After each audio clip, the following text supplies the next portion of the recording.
መኖር ብቻ ነው። ማን ነው በጧት የሚቀሰቅስ? መጣው የዘላለም ህይወትን ሳይከፍሉ ዝም ብሎ መኖር አለ እንዴ?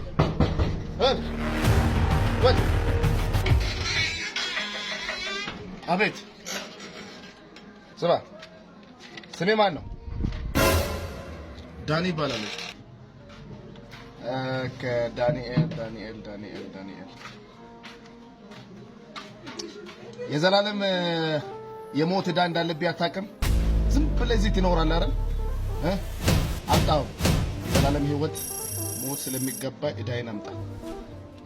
የኃጢአት ዕዳ እኔ እኮ ተከፍሎልኝ ነው የምኖረው። ምን ከፍለሃል?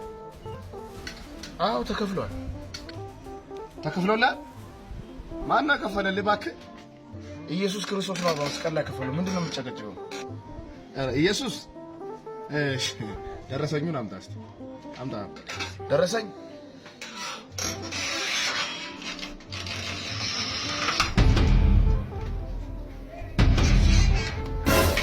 ተከፍሎልኝ እኮ ነው። ይኸው ደረሰኙን ማየት ትችላለህ። ይኸው ቆላስይስ ምዕራፍ 2 ቁጥር 14 ቆላስይስ ምዕራፍ 2 እንዴት እንደተከፈለልህ እናያለን እስቲ። ኦኬ ደግነኝ የሚቃወመንን በትእዛዝ የተፈጸመ የዕዳ ጽሕፈት ደመሰሰው፣ እርሱም በመስቀል ጠርቆ ከመንገድ አስወግዶታል። የህይወትን ሙሉ ከፍለሃል።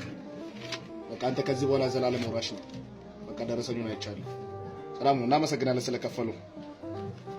ዳኒ ከፍሏል። እሺ ኦኬ ተከፍሏል።